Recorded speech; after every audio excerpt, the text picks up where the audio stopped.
Nous avons pris le temps, durant les premières semaines, d'étudier quels sont les fondements du réveil spirituel, sa nécessité, les différentes formes que cela prend.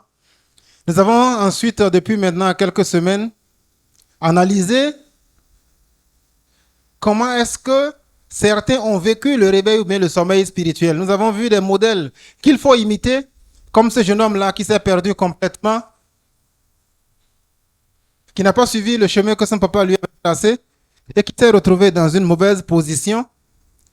Et de son sommeil, il s'est réveillé en se disant, il faut que je retourne vers mon père.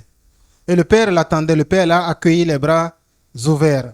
Mais nous avons vu également des modèles qu'il ne faut pas imiter. Et l'un des modèles que nous avons vu qu'il ne faut pas imiter, c'est le cas de Samson. Samson qui était choisi par Dieu, mais qui, à cause de son sommeil spirituel, a perdu la vision et le plan que Dieu avait pour lui. Dieu avait un merveilleux projet pour lui, mais il a échoué. À cause du sommeil spirituel. Et la Bible nous dit que lorsque l'Esprit de Dieu l'a quitté, Samson n'était même pas conscient. Un autre mauvais exemple que nous avons appris à ne pas imiter, j'en ai parlé au début, ce sont ces jeunes filles dont la Bible nous dit qu'ils sont allés pour aller rencontrer l'époux. Ils ont tout fait pour dire on veut rencontrer. Mais malheureusement, elles ne se sont pas préparées. Et c'est pourquoi elles ont vécu toute leur vie, vouloir faire honneur à leurs camarades. La Bible nous dit que le royaume des cieux sera ainsi également à la fin. Que le Seigneur nous garde. Ce matin, ce que je souhaite faire avec vous, c'est démarrer une nouvelle série. Une nouvelle série de prédications qui, pendant les 4 prochains dimanches, vont nous conduire à voir quels sont les signes qui te permettront par toi-même de savoir si tu es réveillé spirituellement ou bien si tu dors spirituellement.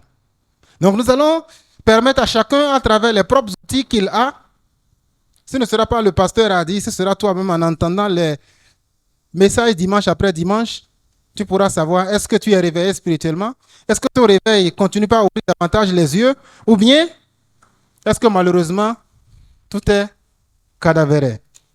Mais avant de parler du réveil spirituel, j'aimerais vous conduire dans la parole de Dieu, dans une histoire qui parle plutôt des symptômes du sommeil spirituel. Je ne vais pas entrer en détail là-dedans, mais je vais parler plutôt des symptômes du sommeil spirituel. Nous lisons dans la parole de Dieu l'épître aux Galates, au chapitre 5. L'épître aux Galates au chapitre 5, je vous lis du verset 19 au verset 21. Nous allons bientôt étudier l'épître aux Galates en détail parce qu'après avoir fini 2 Corinthiens, c'est Galates qui suivra. Épître aux Galates, chapitre 5, verset 19 à 21. Il est écrit: les œuvres de la nature humaine sont évidentes.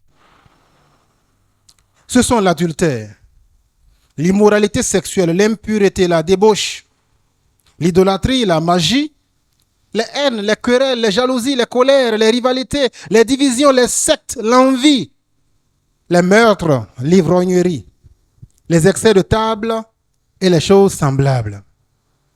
Et l'apôtre Paul finit en disant, ceux qui ont un tel comportement, je vous préviens, comme je vous l'ai déjà dit, ceux qui ont un tel comportement n'hériteront pas du royaume de Dieu.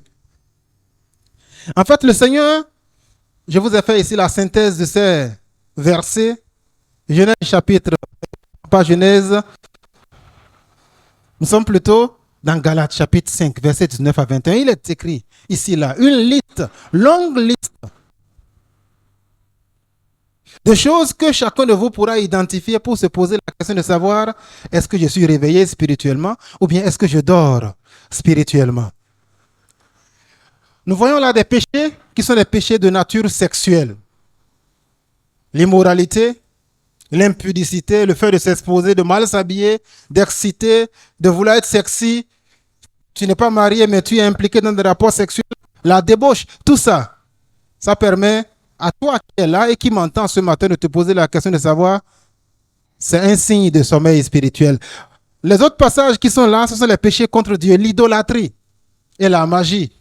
Chrétien qui a encore, parce qu'il vient de faire un bébé, quelques fils sous le lit, qui a des tilas à la hanche, Parce qu'on a dit que c'est ça qu'on doit faire quand l'enfant doit avoir la dentition. Si tu es dans ce cas-là, sache que tu dors spirituellement. Nous voyons la troisième catégorie, ce sont les péchés relationnels. De quoi nous parle l'apôtre Paul? Il nous parle ici, il nous parle de haine, de querelle. Chrétien, John est bagarreur. Dans le quartier, on sait que tu es jaloux de tes camarades, jaloux de tes frères. C'est des signes de sommeil spirituel. Le chrétien qui ne se maîtrise pas, qui est toujours prêt à exploser. Moi, j'ai un seul défaut, quoi. C'est que quand je m'énerve là, je ne me contrôle pas. Non, tu dors, mon frère, ma soeur, quand tu es dans ce cas-là. On parle de rivalité, tu es toujours en compétition avec les autres. Tu causes des divisions, l'envie. Tu vois la chemise de Émile, tu dis, waouh, si je pouvais avoir ça. C'est pour toi, tu t'appelles Émile. L'envie, nous voyons les meurtres portés atteinte au péché d'autrui. La Bible dit, lorsque Jésus nous parle dans Matthieu 5, il dit, lorsque tu conçois déjà et que tu insultes, tu désires faire du mal à ton frère, tu es déjà un meurtrier. Toutes ces choses-là sont un miroir que chacun de vous peut tenir devant sa face pour savoir s'il est réveillé ou bien s'il dort spirituellement. Les gens qui ne manquent jamais dans les agos, dès qu'il entend ping, ping, ping, ping, ping, invité au pas, c'est lui qui est là-bas. Il va manger jusqu'à ce que la boisson est cadeau. Il va boire jusqu'à ce que la Bible dit que ça, c'est des signes de péché et c'est des signes que tu n'es pas encore réveillé spirituellement. Parce que ça, c'est la preuve que tu n'es pas conduit par l'esprit. On a vu dans 1 Corinthiens 10 ce que c'est que marcher selon la nature humaine, ce que c'est que marcher selon la chair. Lorsqu'il y a cette chose-là, c'est que la vie de Dieu n'est pas là. Mais lorsque, au contraire, l'Esprit de Dieu est en toi, lorsque tu es réveillé spirituellement, parce qu'on a dit le réveil spirituel, c'est le Saint-Esprit qui le produit. Ce n'est pas les cris du pasteur, ce n'est pas la colère du pasteur, non, c'est l'Esprit de Dieu qui fait cela. Et lorsque l'Esprit de Dieu est dans ta vie, il y a des choses qui se produisent. J'aimerais te lire, comme je l'ai dit, quelques signes qui te permettent de reconnaître si tu es réveillé spirituellement ou pas. Nous restons toujours dans Galates au chapitre 5.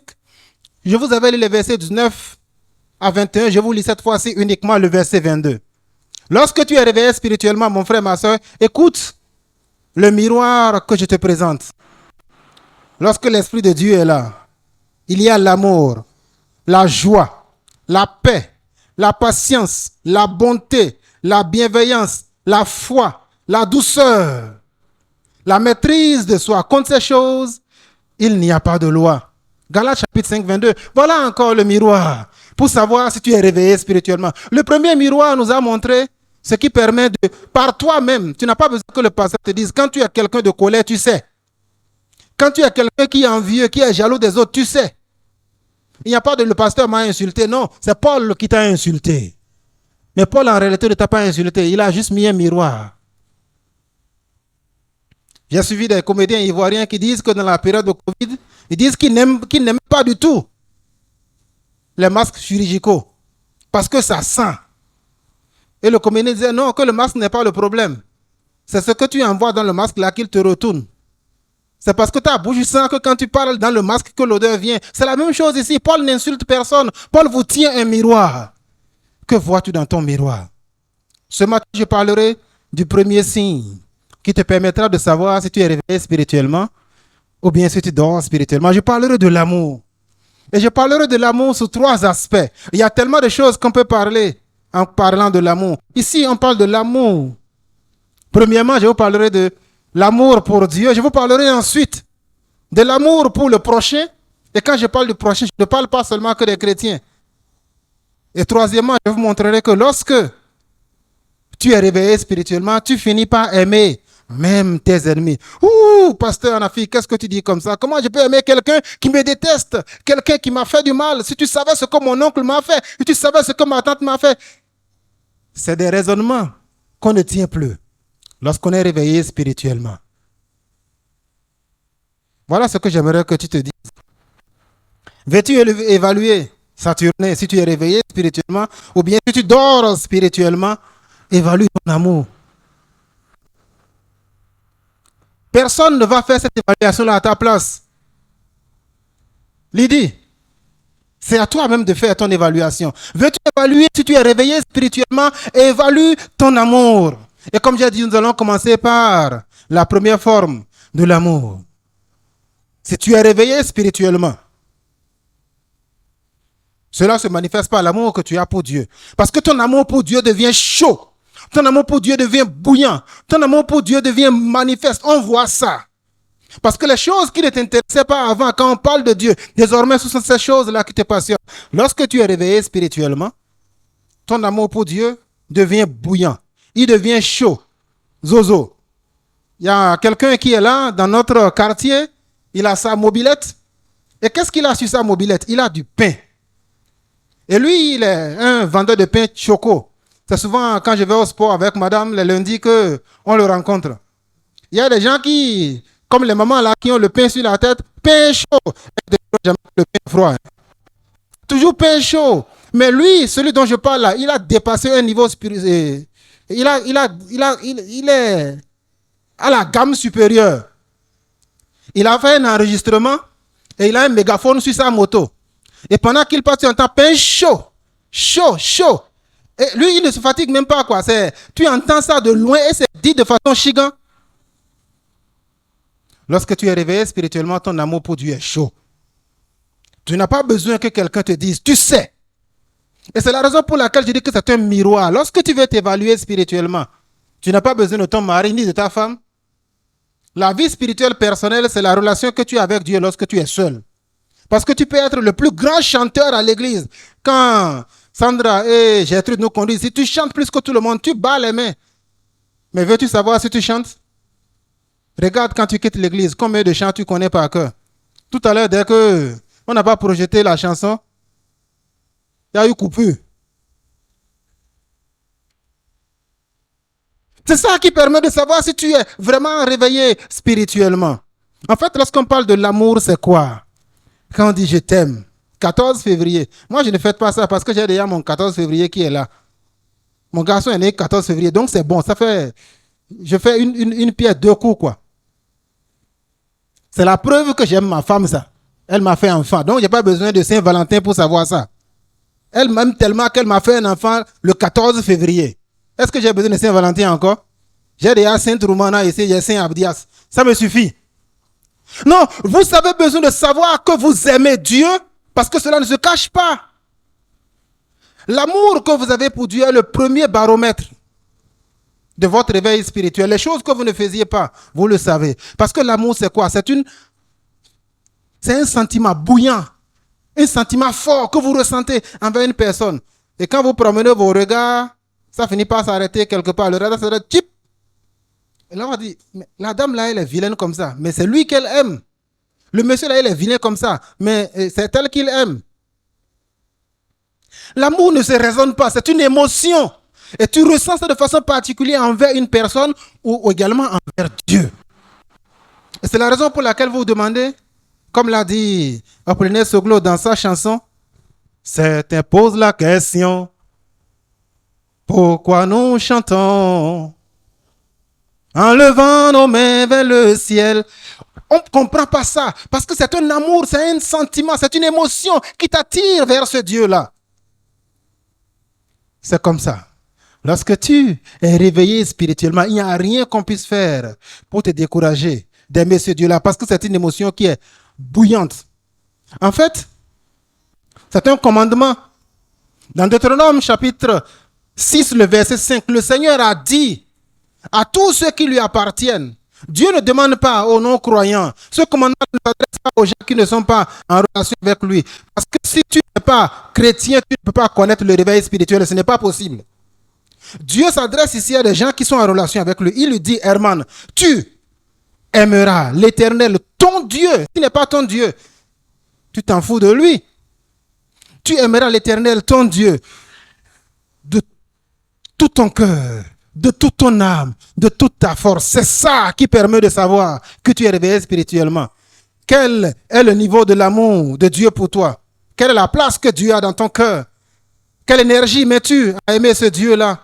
Est-ce que tu l'aimes seulement avec la bouche ou bien cela se voit également dans ta force, dans ton énergie, dans ce que tu déploies? C'est ça qui permet de voir. Deuxièmement, le Seigneur Jésus, vous allez me dire que c'est l'Ancien Testament parce que c'est la mode actuellement.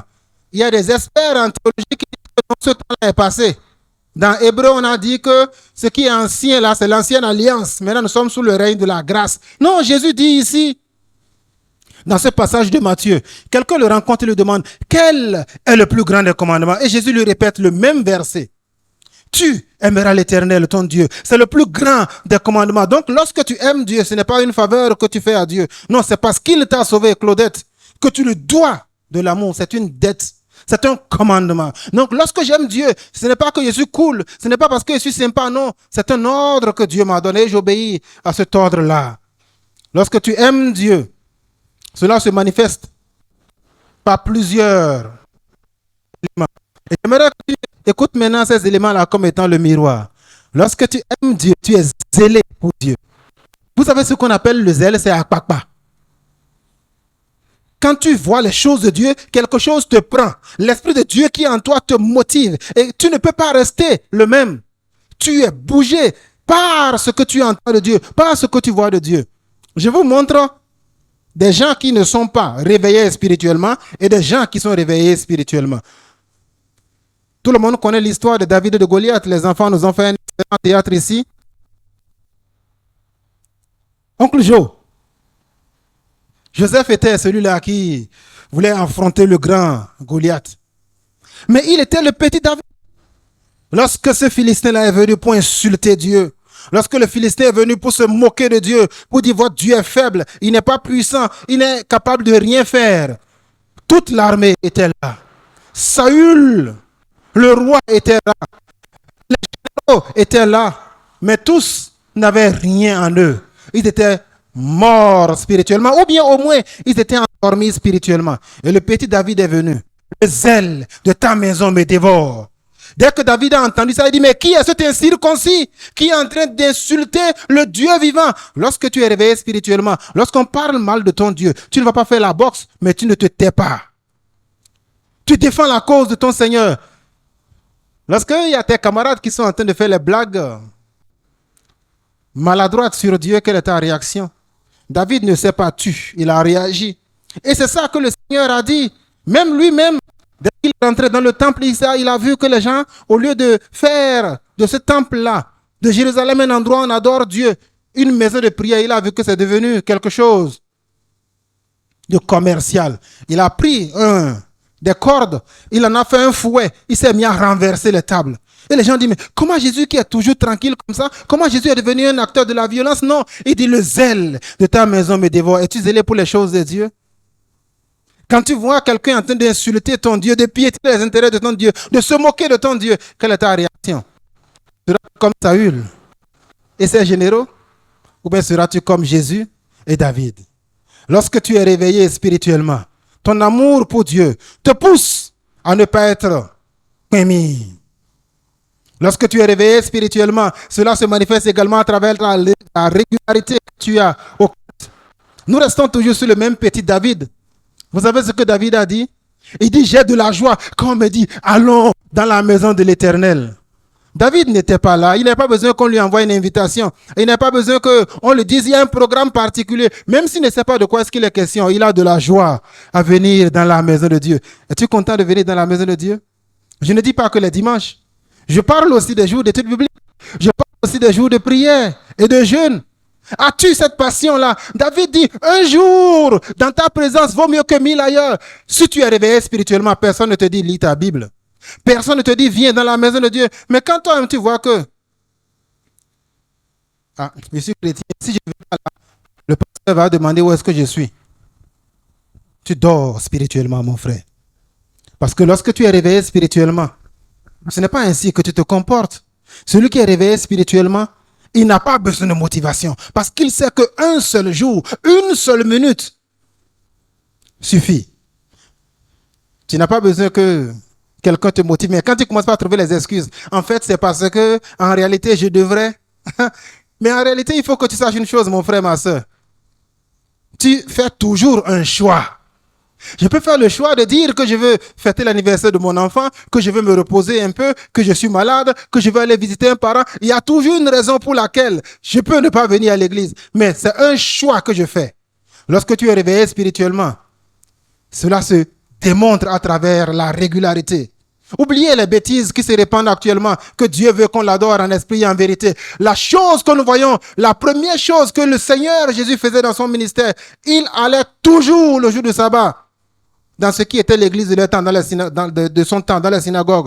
Lorsque vous voyez l'histoire de l'évangélisation de l'apôtre Paul et de Barnabas, bien qu'ils n'étaient pas des Juifs, ils n'étaient plus en train de suivre le judaïsme. La Bible nous dit, le jour du sabbat, il entrait dans le tabernacle, dans le temple, comme à son habitude.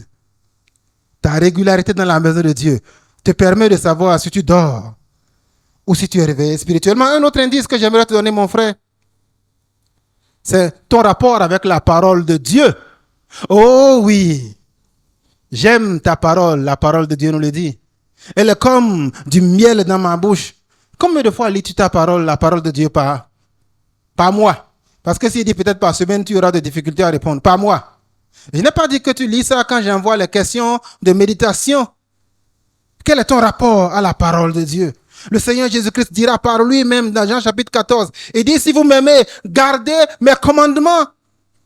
La pauvreté spirituelle des églises aujourd'hui, elle est là. Parce que nous sommes pauvres de la connaissance de Dieu. Nous sommes pauvres de notre rapport à la parole de Dieu. Et c'est ça qui fait que les gens n'émergent pas. Lorsque tu es réveillé spirituellement, tu aimes lire ta Bible. Tu aimes que tes enfants lisent ta Bible. Tu la médites jour et nuit. Es-tu réveillé spirituellement?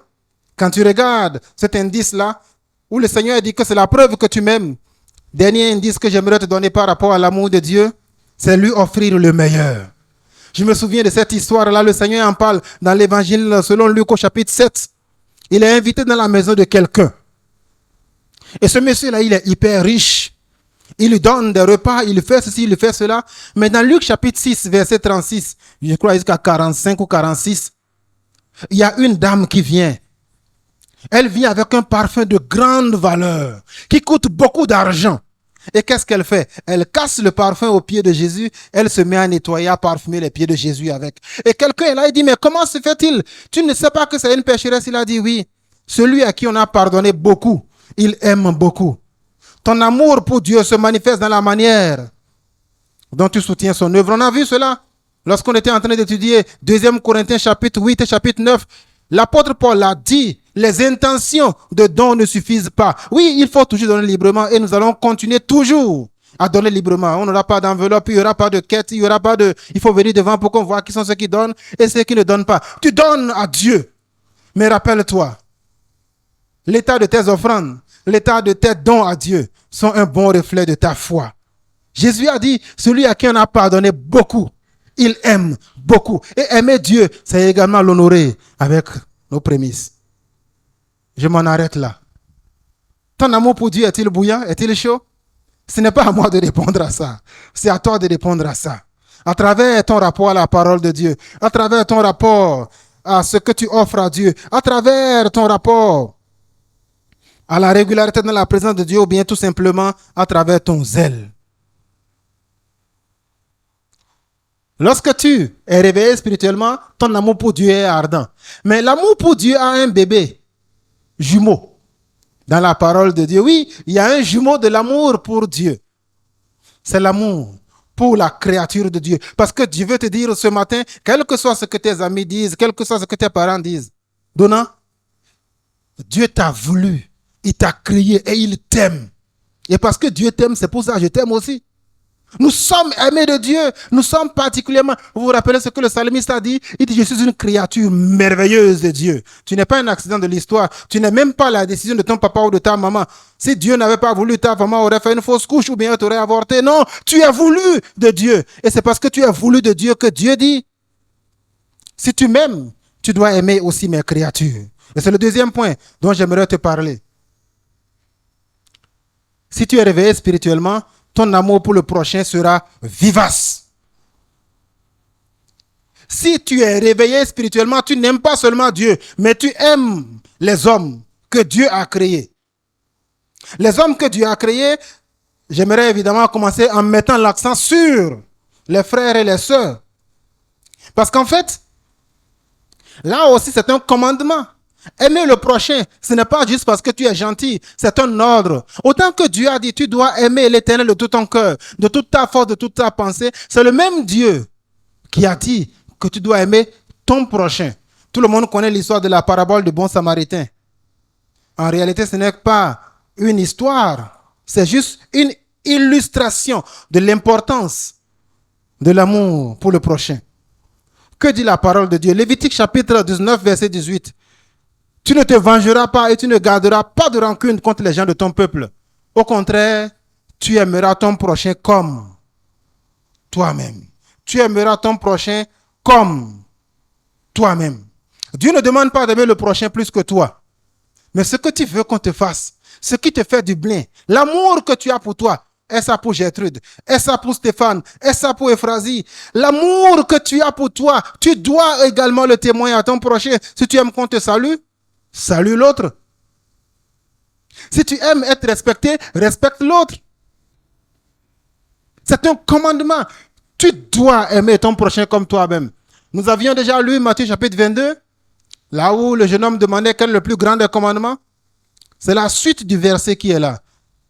Jésus dit à ce jeune homme-là, oui, le plus grand, c'est le premier, tu dois aimer le Seigneur ton Dieu de tout ton cœur, de toute ton âme, de toute ta force. Mais le deuxième, Matthieu 22, 39, il est semblable parce que c'est le même Dieu qui a dit que tu dois m'aimer, qui te dit ça également. Et il dit quoi? Tu aimeras ton prochain comme toi-même. C'est pourquoi il dit que c'est des frères jumeaux. Tu ne peux pas dire que tu aimes Dieu et tu n'aimes pas les hommes. Tu ne peux pas dire que tu aimes Dieu et tu n'aimes pas les enfants. Tu ne peux pas dire que tu aimes Dieu et tu n'aimes pas ton père, tu n'aimes pas ta mère. Là, on a dit ton prochain, on n'a pas dit seulement le frère. Mais je veux commencer par l'amour que tu vas avoir pour ton frère. Jean chapitre 13, verset 34. Le Seigneur Jésus-Christ dit, aimez-vous les uns et les autres comme je vous ai aimé. Donc l'amour pour les frères, c'est d'abord la preuve que nous aimons Dieu. C'est un commandement, c'est un ordre. Ça te permet d'abord de savoir que c'est Dieu qui l'a ordonné, c'est Dieu qui l'a commandé. Mais mieux, lorsque tu aimes même le frère qui n'a pas les mêmes goûts musicaux que toi, qui n'a pas les mêmes habits que toi, qui n'a pas les mêmes habitudes que toi, le Seigneur dit, lorsque tu le fais, c'est la preuve que tu es un disciple de Jésus. Jean chapitre 13, je vous avais dit le verset 34 qui avait dit, aime ton prochain, aimez-vous les uns les autres. Mais le chapitre 35 dit pire dans notre perception humaine. Il dit, si vous avez de l'amour les uns pour les autres, c'est comme ça qu'on saura que vous êtes chrétien. Tu ne peux pas dire que tu es chrétien et tu n'aimes pas les frères de l'église. Oh, vraiment, quand je vois Saturne là, je suis découragé. Quand je le vois là, je ne sais pas, mais ma température monte. Mon ami, tu n'es pas encore disciple de Jésus. La Bible est claire là-dessus. Jésus savait qu'il y avait des dissensions. Il n'y avait pas toujours des gens qui étaient en accord les uns avec les autres. Lorsque Jean et Jacques, les fils de Zébédée, ont demandé à être assis l'un à la droite, l'autre à la gauche de Dieu, la Bible nous dit que cela a déplu aux autres 10 et ils n'étaient pas contents. Et c'est pourquoi le Seigneur leur dit, si vous avez de l'amour les uns pour les autres, malgré le fait que certains veulent être les premiers, malgré le fait que certains ont des comportements qui ne vous plaisent pas, c'est seulement si vous avez l'amour les uns pour les autres qu'on saura que vous êtes chrétiens. Les églises dans lesquelles il n'y a que les divisions, c'est les églises qui sont charnelles. Les églises dans lesquelles il y a les clans, c'est les églises qui sont charnelles. Et c'est ce que l'apôtre Paul a dit dans 1 Corinthiens. Il dit, vous pensez que vous avez les dons spirituels et que vous êtes spirituels? Non, vous êtes charnels parce que vous êtes divisés. Si vous avez de l'amour les uns pour les autres, c'est en ce temps qu'on saura que vous êtes chrétien. As-tu de l'amour pour un frère? As-tu de l'amour pour une sœur? On va voir tout à l'heure la manière dont l'amour peut se manifester. Mais lorsque nous parlons de Saturnin, on se connaît où? Mais ce n'est pas à cause de Jésus. La dame pour laquelle on vient de prier, vous la connaissez où, Karine? Elle est en Allemagne là-bas. Mais nous prions parce que c'est une sœur, nous l'aimons, parce que le Seigneur nous a unis. Et c'est comme ça que des royaumes qui étaient des royaumes qui se faisaient la guerre, comme le royaume de Oyo et de Bariba, des gens qui sont subitement devenus chrétiens. L'un est de tel royaume ennemi et celui-ci est de tel autre royaume et ils deviennent des camarades. Le sorcier qui était là dans ton quartier, qui te menaçait, il va envoûter tes enfants. Il a même peut-être réussi à tuer un de tes parents qui n'est pas chrétien. Un jour, tu lui serres la main. Tu dis, mon frère, ma soeur, comment est-ce possible? C'est parce qu'il est devenu chrétien. Lorsque tu n'aimes pas un enfant de Dieu, tu n'aimes pas Dieu. Lorsque tu détestes un enfant de Dieu, c'est que tu détestes également Dieu. Cette histoire-là est une histoire qui est marquante. Lorsque le Seigneur envoie Ananias pour aller rencontrer l'apôtre Paul, Ananias dit, Seigneur, comment tu peux me... Tu ne connais pas ce monsieur-là? Il est venu à Damas pour nous détruire. Non, je ne peux pas aller, c'est un ennemi. Le Seigneur lui dit non. Il est devenu chrétien. Lorsque Ananias va rencontrer l'apôtre Paul, il lui serre la main et dit, Saül, mon frère. Mais quelques versets plus tôt, il disait, je ne peux pas aller parce que c'est un ennemi. Il est venu pour nous tuer. Lorsque tu es chrétien, tu aimes les frères, tu aimes les sœurs. Et l'amour, ce n'est pas seulement dans la bouche. L'apôtre Jacques l'a dit, tu vois un frère qui est là, qui est nu, et tu lui dis, oh, je vais prier pour toi. Non, l'amour tend la main. L'amour soutient. Galates chapitre 6, le verset 10. Pour autant que vous avez l'occasion, exercez les biens envers les frères. Jacques dit, quand tu dis à ton frère, vas-y, chauffe-toi, le Seigneur va t'aider, tu n'as pas l'amour. Sommes-nous une église où nous voulons avoir l'amour de Dieu? Oui, mais cela n'est pas possible si vous n'êtes pas réveillé spirituellement. Si chacun ne compte que ses petits avantages, que ses petites priorités, qu'il n'en soit pas ainsi pour toi, qu'il n'en soit pas ainsi pour moi. La preuve que tu aimes Dieu, c'est que tu partages tes biens. Tu partages ses joies et ses détresses. Lorsque Saturnin était là le dimanche et que j'ai appris qu'il venait de perdre sa soeur, je l'ai d'abord secoué. Je lui ai dit, mais comment tu peux être comme ça? Tu es méchant envers nous? C'est ça qu'il a dit d'abord, non? Il a dit, mais comment? Nous, on pensait que tu es quelqu'un de nous, mais tu nous as montré qu'en réalité, tu n'es qu'un visiteur.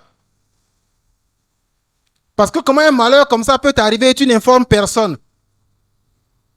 Bon, après, évidemment, je l'ai pris dans mes bras, j'ai prié pour lui, je l'ai consolé. L'amour est le signe par lequel on sait que vous êtes chrétien, que vous êtes né de nouveau et que vous êtes dans une famille. 1 Corinthiens chapitre 12, la Bible nous dit, si l'un souffre, que tous souffrent avec lui. Que si l'un est honoré, que tous soient honorés avec lui. C'est ça qui permet de savoir que tu es réveillé spirituellement. Mais quand la situation des gens te laisse indifférent, tu n'es pas réveillé spirituellement. Le dernier élément que j'aimerais donner pour te parler du prochain, c'est que le prochain dont Jésus parle ici, ce n'est pas seulement le frère et la sœur que tu vois. C'est n'importe quelle personne qui est vulnérable, qui a besoin de ton aide, qui ne connaît pas cette pensée-là, ou bien peut-être, il y en a qui ne le connaissent pas effectivement. Lorsque dans Matthieu chapitre 25, le Seigneur parle de comment est-ce qu'il va faire son jugement à la fin des temps. Il dit en ce temps-là, lorsque je viendrai pour juger, certains me diront, je les mettrai à ma droite. Pourquoi je les mettrai à ma droite? Jésus leur dira, j'ai été nu, tu m'as habillé. J'ai eu faim, tu m'as donné à manger. J'ai eu soif, tu m'as donné à boire. Et que les gens vont le dire, mais Seigneur, où est-ce qu'on t'a rencontré Jésus? Et on t'a donné à manger, on t'a vu avoir faim, ou bien soif et on t'a aidé. Il dit, chaque fois que vous l'avez fait, à n'importe lequel de ces petits, c'est à moi que vous l'avez fait. Les veuves, les orphelins, les gens qui sont démunis, les gens qui sont là et qui ont besoin de toi. Quand tu leur fermes ton cœur, tu n'es pas né de nouveau. Tu n'es pas chrétien. Donc, veux-tu savoir si tu es réveillé spirituellement? C'est que ton amour et ta bonté doivent s'étendre également vers ces personnes-là qui ont besoin de ton aide et de ton soutien. Je ne dis pas pour ça qu'il faut te ruiner, qu'il faut se rendre irresponsable, parce que la Bible a été claire ici. Tu aimeras ton prochain comme toi-même. On n'a pas d'aimer ton prochain plus que toi-même. Lorsque tu prends la scolarité de tes enfants, et parce que quelqu'un est venu là parler, après tu dis, pasteur, il faut prier pour moi, on a renvoyé mes enfants de l'école, ça, tu n'as pas été prudent. Mais lorsque tu as la capacité d'aider, tends la main à toutes les personnes qui sont vulnérables. C'est comme ça que tu sauras que tu es réveillé spirituellement. Donc, veux-tu savoir, mon ami, si tu es réveillé spirituellement, vérifie ton amour envers Dieu. Vérifie ton amour envers le prochain, à commencer par les frères et les sœurs. Il y a des gens dont tu ne connais même pas le nom dans l'église et tu dis que tu es chrétien. Nous sommes combien? 2,5. Et les 2,5 là, tu ne connais même pas leur nom. Tu ne connais même pas le nom des enfants. Bonjour frère, bonjour sœur. Je suis sûr que si on prend l'acte de naissance de la personne, il n'y a pas frère sur ça. Aime Dieu. Aime le prochain. Troisième Et les mains, je finis mon sermon là-dessus. Comment est-ce que tu peux savoir si tu es réveillé spirituellement? C'est l'amour que tu as pour les ennemis. Oh, pasteur, comment tu peux me demander si tu savais le mal qu'il m'a fait? Oui, je sais. Tu sais le mal que tu as fait à Jésus? Tu sais le mal que tu as fait à Jésus? À cause de toi, le nombre de clous qu'il a pris dans ses mains, le nombre de fois où on a poignardé sa côte, le nombre de coups de lamba qu'il a subi à Golgotha, devant Pilate, comment est-ce qu'on lui a craché au visage? Donc avant de dire, si tu savais le mal qu'il m'a fait, tu ne peux pas me demander de l'aimer, pense au mal que tu as fait à Jésus. Et pourtant, il t'aime. Troisième point, lorsque tu es réveillé spirituellement, tu aimes même tes ennemis. Que dit la parole de Dieu? Matthieu chapitre 5, verset 43 à 47. Jésus était en train de parler, il disait, vous avez appris qu'il a été dit, tu vas aimer ton prochain, mais tes ennemis, tu dois les détester, tu dois les haïr. Et qu'est-ce que Jésus dit? Non, tu dois aimer tes ennemis. Tu dois faire du bien à ceux qui te détestent. Tu dois prier pour ceux qui te maltraitent, te persécutent. Et surtout, tu dois bénir même ceux qui te maudissent. C'est trop dur, pasteur. Non, c'est pas trop dur. Vous vous rappelez ce qu'on a dit? Un des signes pour savoir si tu aimes Dieu. L'amour de Dieu consiste à garder et à respecter ses commandements. Lorsque tu aimes Dieu, tu obéis même à ce commandement-là. Est-ce que c'est facile? C'est contre nature. Parce que celui qui t'a fait du mal, la réaction que tu as envie d'avoir, c'est de dire soit au moins je coupe les ponts avec lui, ou bien je vais lui rendre le mal qu'il a fait. Œil pour œil, dent pour dent. C'est ça que nous avons dans ce monde. Mais le Seigneur dit non. Lorsque tu es réveillé spirituellement, même tes ennemis, tu es capable de les aimer. Et c'est ça qui a fait que Ananias rencontre Paul et lui dit, Saül mon frère. Parce que l'amour de Dieu est passé par là. Oh, tu te diras, pasteur, si tu savais. Dieu a ordonné. Il a dit, à moi la vengeance, à moi la rétribution. Je suis capable de me venger à ta place. Parce que ne vous vengez point. Laissez agir la colère de Dieu. Il dit que même si ton ennemi a soif, donne-lui à boire. S'il a faim, donne-lui à manger. Ces gens-là qui sont en train de te faire du mal dans ta famille, dans ton atelier, dans ton garage, dans la société dans laquelle tu es, à l'université, aime-les. Aime-les. Le Seigneur n'est pas aveugle. Lorsque les cris des enfants d'Israël ont atteint un certain seuil, c'est lui-même qui est allé voir Moïse.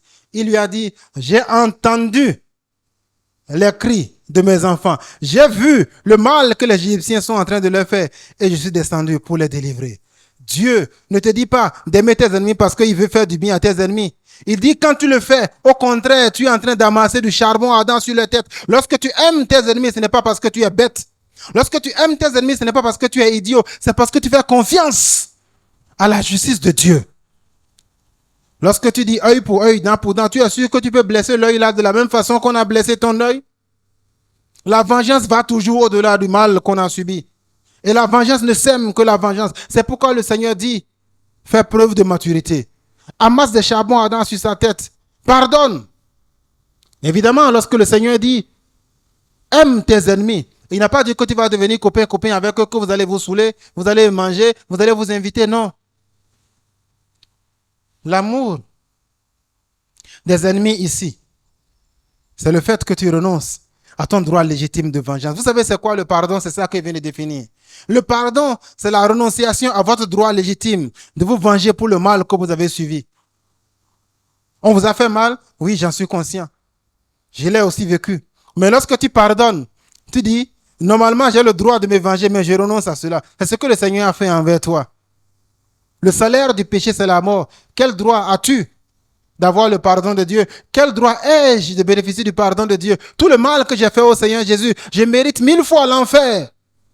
Mais le Seigneur Jésus a renoncé à son droit afin que je puisse avoir la vie. Donc lorsque tu dis à ton ennemi que tu lâches et que tu l'aimes, que tu bénis parce qu'il te maudit, oh, tu le vois là en train de chaque fois dire un mot, n'a blonoué. Et tu peux peut-être même être témoin des décoctions qu'il vient verser devant ta porte. Il est ignorant, prie pour lui. C'est pourquoi il dit, bénissez ceux qui vous maudissent, proclamez les paroles de Dieu sur leur vie. C'est ça que le chrétien doit faire. Ce n'est pas pour dire que tu es devenu bête, non. La Bible nous dit, et c'est l'apôtre Paul qui l'a dit, Priez pour ces gens-là, parce que le diable s'est saisi d'eux, il les a aveuglés. Priez pour eux, afin que le Seigneur puisse les libérer de ces pièges-là et qu'ils deviennent comme des frères. Lorsque tu ne fais qu'envoyer le feu sur tes ennemis, la Bible dit que ce n'est pas biblique. Qui ne connaît pas l'histoire de Jésus, qui traverse la Samarie. La Samarie et les Juifs ne s'entendent pas. Et Jésus n'a même pas demandé quelque chose. Il dit, je vais vers Jérusalem. Il fait nuit. S'il vous plaît, trouvez-moi quelque part où je vais dormir. On a dit, non, tu vas dormir sur la place publique. Est-ce que ce n'est pas méchant, ça? Parce qu'à l'époque, il n'y a pas de voiture, il n'y a pas d'immédiat. Tout ce qu'il faisait, c'était à pied.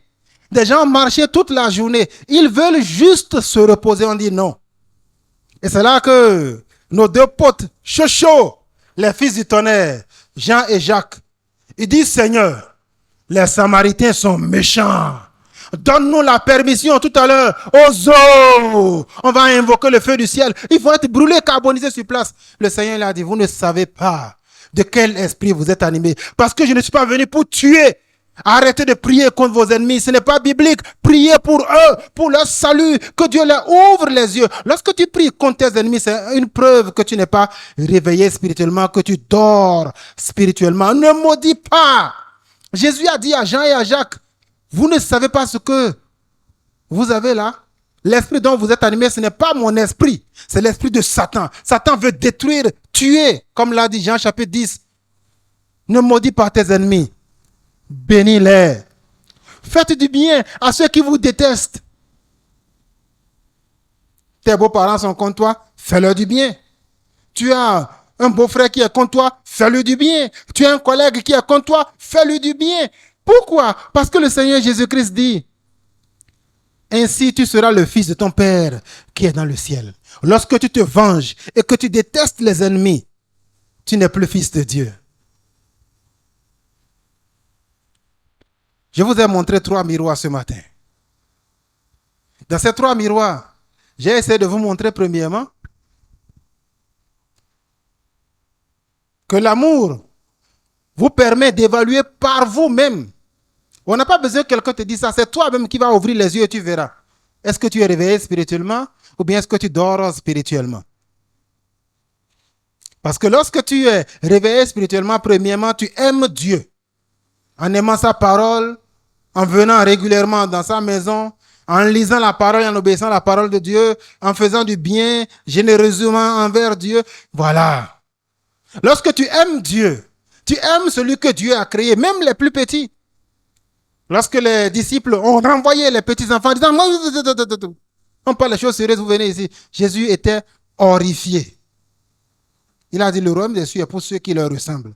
Jésus aime les enfants. Lorsque tu aimes les enfants, tu montres par là que tu es mature. Et troisièmement, aime les ennemis. Parce que même lorsque Jésus a été humilié, lui qui a créé le ciel et la terre, un petit bout de terre sur lequel il va se reposer, on a dit non, à moi. Et terre.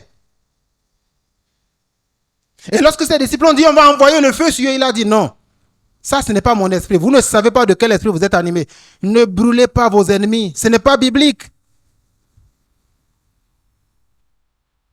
Laissez les tantes, les cousins, les camarades de service sur lesquels vous envoyez le feu là. Je vous dis ce matin en toute solennité, ce n'est pas chrétien. Le Seigneur voit cela plutôt comme étant un signe d'immaturité et de sommeil spirituel. Alors pose-toi la question ce matin. Es-tu réveillé? Ou bien dors-tu spirituellement? Cette réponse-là, ce n'est pas à moi de te la donner, mais je t'ai présenté 3 miroirs. Quelle image ces miroirs te renvoient-ils? Parce qu'il y a une chose que je peux te dire avec certitude. Si tu veux évaluer ton réveil spirituel, évalue ton amour. Lève-toi, nous allons prier. Père, je veux te rendre grâce et je bénis ton nom. Nous voici devant toi, nous avons glorifié ton nom, nous t'avons célébré. Et je prie que tu déverses ton amour dans le cœur des frères, dans le cœur des sœurs, et leur permettre de comprendre que l'amour qu'ils ont est un miroir de leur réveil spirituel. Parce que tu as dit que le fruit de l'amour et de l'esprit dans la vie de chrétien, c'est l'amour. Donne l'amour, Seigneur éternel, et permets que tes enfants puissent aimer. Oh Dieu, je demande dans le nom de Jésus de ton Fils que chacun d'entre eux voit son amour pour toi être ravivé en venant davantage régulièrement dans ta maison, en ayant du zèle pour toi et ne pas être indifférent quand ton nom est blasphémé et piétiné, en donnant généreusement comme cette dame-là, pour qui tu as dit que celui qui a reçu beaucoup de pardon aime beaucoup. Seigneur éternel, accorde-leur cela en ayant également l'amour pour ta parole. Je prie pour eux, ô notre Dieu, afin que tu leur montres cette semaine, à partir d'aujourd'hui même, le prochain, le frère et la sœur, envers lequel il doit témoigner de l'amour. Tu as dit, si quelqu'un dit qu'il aime Dieu et qu'il déteste son frère, il est un menteur. Que ce miroir-là également soit tenu devant tes enfants, afin que l'amour règne pour la gloire de ton nom. Tu as dit, aimez-vous les uns les autres, c'est un commandement que je vous donne. Je vais te prier enfin pour eux, afin que tu leur donnes non seulement la volonté, mais le courage d'aimer les ennemis. Oh Dieu, nous sommes dans un pays, dans un contexte où dans les églises, on ne fait que maudire les ennemis. Envoyer le feu sur les maisons, sur leurs propriétés, demander que tu les détruises. Comme en son temps, Jean et Jacques, dans leur immaturité, ont prié pour que tu détruises les ennemis. Et tu leur as dit, vous ne savez pas de quel esprit vous êtes animés. Nous voulons être animés de l'esprit qui prie pour les ennemis. Nous voulons être animés de l'esprit qui bénit ceux qui nous maudissent. Nous voulons être animés de l'esprit, comme tu as dit, qui est celui qui habite dans les fils et les filles du royaume. Seigneur, que toute rancœur et toute vengeance soient déracinées de nos vies, parce que tu es notre roi. Béni sois-tu, Seigneur. Au nom de Jésus. Amen.